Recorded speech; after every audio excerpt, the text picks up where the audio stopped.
You are about to see Poppy. You opened my case.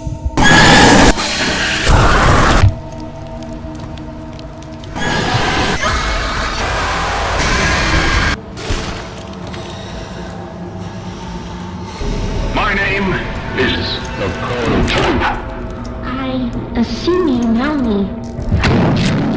Foundation in history, the seeds of a nightmare is about Playtime Co. Behind the cheerful facade of the world's leading toy manufacturer, something deeply unsettling was taking place. This wasn't just about selling plushies and action figures. It was about something far more sinister. Founded in 1930 by Elliot Ludwig, Playtime Co. began as a dream, a mission to bring joy to children. But in the 1960s, a devastating family loss irrevocably altered Ludwig's vision. Consumed by grief, he poured his energy into his work, becoming obsessed with creating the perfect toy, regardless of the cost. To achieve his increasingly twisted ambitions, he enlisted the help of brilliant engineer Jimmy Roth and shrewd executive Leith Pierre. Ludwig remained at the helm until his death in the 1990s, but by then, the company had already been transformed. Huggy Wuggy, introduced in 1984, became a global phenomenon, solidifying Playtime Co.'s dominance in the toy market. But even as children embraced their giant blue plushies, a dark undercurrent was brewing. Around the same time, Playtime Co. began conducting clandestine experiments, beginning with a bizarre attempt to revive a dead rat using poppy flowers. This initial failure, though seemingly insignificant, laid the groundwork for something far more ambitious and horrifying: the Bigger Bodies Initiative. The Bigger Bodies Initiative marked a chilling turning point. Playtime Co. began utilizing their living toys as a workforce, effectively replacing human employees. Imagine no more wages to pay, no more employee benefits, no more pesky complaints. Playtime Co. had found the ultimate solution to maximizing profits: living, breathing toys forced into unpaid labor. These creations, once intended to bring joy to children, were now relegated to the most menial and dangerous tasks, from patrolling the factory as security detail to managing the complex machinery of the game station. This wasn't just a cost-cutting measure, it was a chilling display of corporate ruthlessness, prioritizing profit over basic human decency. Playtime Co.'s influence extended far beyond the US, with a global network that allowed them to operate in the shadows, free from scrutiny. Following the Bigger Bodies Initiative, Playtime Co. became a living nightmare for its own employees. Reports of monstrous creatures roaming the factory were systematically dismissed. Remember that unsettling Big Spider PSA? That was the company's carefully crafted attempt to silence growing complaints about mommy long legs, a way to control the narrative and maintain their carefully constructed image. This oppressive control extended to the workforce. Even short breaks were cut, prioritizing production above all else. The atmosphere within the factory walls became thick with fear and paranoia, and if anyone dared to speak up, as evidenced by that chilling tape, "Can you hear us? Can you see this?" the company swiftly silenced them. They were desperate to protect their dark secrets. Playtime Co. was irrevocably changed. The old, subtle methods of secrecy were replaced by something far more sinister. Employees were forced to sign draconian non-disclosure agreements. The first rule in the company orientation notebook was chillingly simple: see anything weird or disturbing, see nothing. But this wasn't merely about protecting trade secrets. It was about concealing something far more horrific: the unethical experiments, the living toys they created within those walls. Knowledge of these secrets became a death sentence. Rowenstoll's fate serves as a chilling example, silenced forever by Boxy Boo. Yet, amidst this growing darkness, Playtime Co. continued to churn out toys, from seemingly harmless, cuddly mascots to downright terrifying experiments. Huggy Wuggy, introduced in 1984, became their biggest star. Marketed as a friendly companion, he would ultimately transform into a deadly monster in Chapter 1. Kissy Missy, introduced a year later as Huggy's better half, surprisingly aids the player in Chapter 2, raising questions about her true allegiance. Scattered throughout the factory are remnants of Playtime Co.'s past, toys like Cat Bee, Candy Cat, and Brawn, some of which exude an unsettling aura. Mommy Long Legs, the central antagonist of Chapter 2, is a grotesque, spider-like creature with terrifyingly extendable limbs. She embodies a twisted concept of play, forcing the player into deadly games. During these trials, the player encounters other disturbing creations like Bunzo Bunny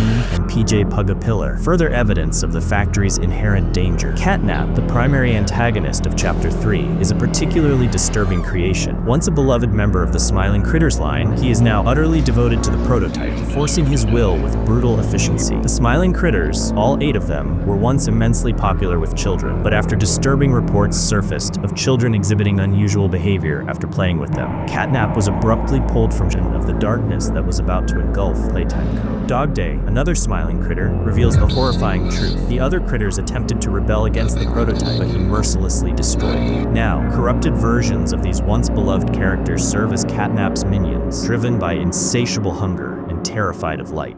Player 2005, A Return to Darkness. 10 years since the Hour of Joy plunged Playtime Co. into darkness. Then in 2005, the abandoned factory received an unexpected visitor, a former employee drawn back by a mysterious letter. Driven by a desperate need to uncover the truth behind the vanished staff, and perhaps haunted by their own past actions, they return to the desolate site. Almost immediately, a chilling message surfaces, a haunting echo from the past. You come here and you kill and murder.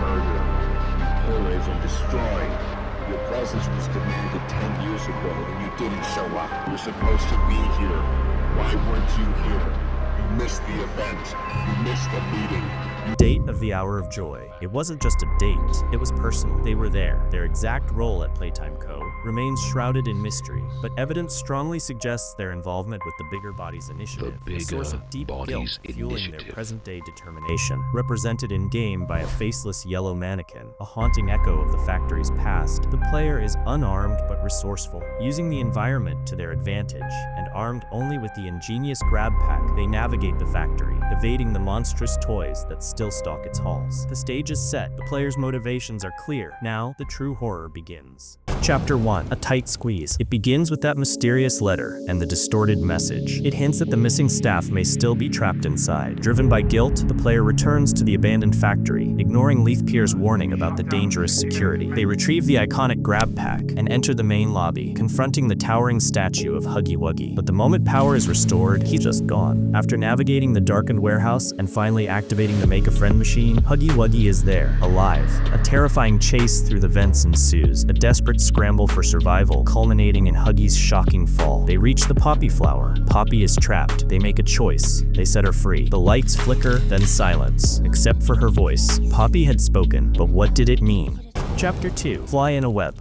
The moment Poppy was free, she vanished without a trace. The only way out led deeper into the factory. The player began to realize the sheer scale of this place, a vast facility that eventually led them to Elliot Ludwig's office, where Poppy was waiting. But their reunion was short-lived. Mommy Long Legs appeared, snatching Poppy and dragging them both down into the game station. To escape, the player was forced to play her deadly games: musical memory, Whack-A-Wuggy, statues, each a brutal test of skill and nerve. The final game, however, was a trap. The player realized this too late. A desperate, terrifying chase ensued, with Mommy Longlegs relentlessly pursuing them. It ended with her horrific demise in the grinder. But even then, something else lurked. A claw, reaching out from the shadows, pulled her away. The player freed Poppy once more, escaping on a train, believing they were finally safe. But Poppy suddenly seized control, her voice turning cold. We'll fix this. Together, an alarm shrieked. The train lurched violently. Everything went black. The player awoke staring at the playcare sign. It wasn't an escape. It was somewhere new.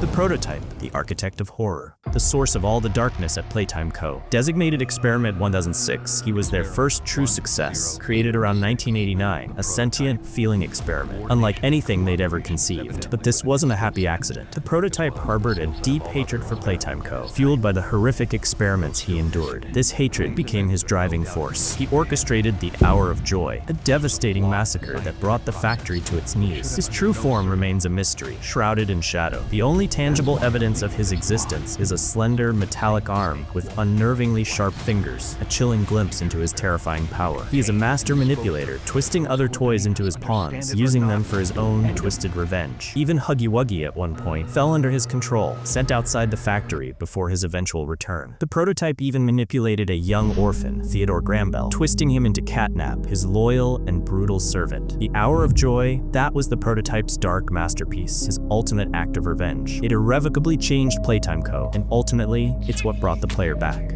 Hour of Joy, August 8th, 1995, 11 a.m. A nightmare unfolded at Playtime Co. They called it the Hour of Joy, an event forever etched in the company's history. Driven by a burning desire for revenge, the prototype unleashed his creations. The living toys turned against their creators. What transpired in those terrifying minutes is only glimpsed in fragmented security footage, a horrifying montage of chaos and destruction. Huggy Wuggy tearing through the main lobby, Mommy Longlegs showing no mercy, wreaking havoc in the game station. Smaller, corrupted creatures swarming throughout the facility. Even Kissy Missy, seemingly on her way to play care, was caught up in the carnage. Despite emergency alerts blaring throughout the factory, it descended into absolute chaos. The screams of dying employees echoed through the halls. When the slaughter finally ended, a disturbing silence fell. The toys, driven by instinct and perhaps manipulated further by the prototype, dragged the bodies to the deepest parts of the facility, consuming them in a desperate act of survival. The Hour of Joy transformed the once vibrant factory into a silent tomb. Aftermath. The Hour of Joy had passed. Playtime Co. was gone, vanished. The factory doors slammed shut, sealing in an eerie silence. Surprisingly, there was no immediate, thorough investigation, but there were attempts to salvage something from the wreckage. Desperate efforts to retrieve valuable research, with resource extraction specialists sent in to collect valuable toy parts. But the prototype had other, more sinister plans. He manipulated surviving toys like Huggy, Mommy, and Boxy Boo, using them to eliminate these specialists, then using their remains to feed the starving experiments within. With no new supplies arriving, the toys, driven by desperate hunger, turned on each other in a horrifying struggle for survival. Using any scraps he could find, the prototype began reviving fallen experiments, a grim cycle that would perpetuate the horror within those walls for the next 10 years. The disappearance of Playtime Co. Staff became a chilling cold case. The world expressed outrage, haunted by unanswered questions. But eventually, they moved on. Playtime Co. became nothing more than a chilling urban legend, the factory a silent, abandoned shell, untouched by time, until 10 years later, in 2005, when a new chapter began. Chapter 3, Deep Sleep. It wasn't just a new location, it was a descent into pure nightmare. After the train crash at the end of Chapter 2, the player is unceremoniously dumped into a trash compactor by a creepy feline figure, Catnap. Barely escaping being crushed, the player finds themselves in the maintenance tunnels, where they establish contact with a mysterious child's voice, Ollie, who promises to guide them through this terrifying new environment. Ollie leads them to Playcare, once a vibrant and cheerful area, now choked by a dangerous red smoke. To progress, the player must upgrade their grab pack and restore power to key areas, beginning with Home Sweet Home, the old orphanage. There, while inhaling the red smoke, they experience terrifying hallucinations, including a distorted vision of Huggy Wuggy. They also uncover disturbing messages, whispers of the company's dark past and its terrible secrets. After escaping this nightmarish environment and restoring power, they reunite with Poppy. She reveals her plan to destroy the prototype, the true architect of the Hour of Joy. Ollie then directs them to the school, where they encounter the unsettling Miss Delight. After a tense confrontation and another power restoration, a desperate chase ensues, ending with Miss Delight's gruesome demise. The player then ventures deeper into the caverns, discovering Catnap worshipping a shrine dedicated to the prototype. There, they also meet Dog Day, who explains that Catnap is the prototype's devoted follower, ruthlessly enforcing his will throughout Playcare. Dog Day is about to reveal more, when corrupted smiling critters swarm him. He is forced to defend himself. The player barely escapes this horrifying encounter, eventually reaching the counselor's office. Inside, they discover a chilling recording, a warning for employees during the Hour of Joy. It cuts abruptly to a sinister message.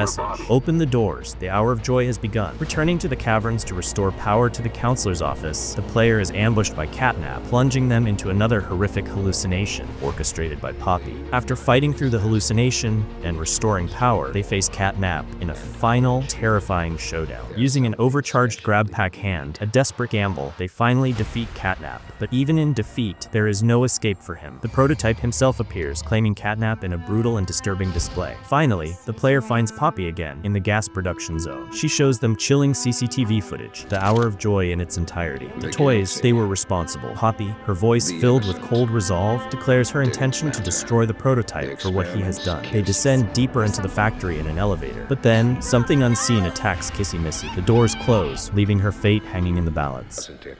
Down they come. The future? The story of Playtime Co. is far from over. Each chapter of Poppy Playtime unveils new layers of the company's dark history, raising even more questions. What is the prototype's ultimate goal? What is Poppy's true role in all of this? And what awaits the player in the depths of the factory? The creators at MemeEver Entertainment have hinted at even more terrifying creations to come in future chapters, promising to delve deeper into the established lore and expand the Poppy Playtime universe beyond gaming. With possibilities ranging from merchandise and YouTube content to even a potential movie adaptation, the future of Poppy Playtime remains shrouded in mystery. But one thing is certain, the horror is far from over.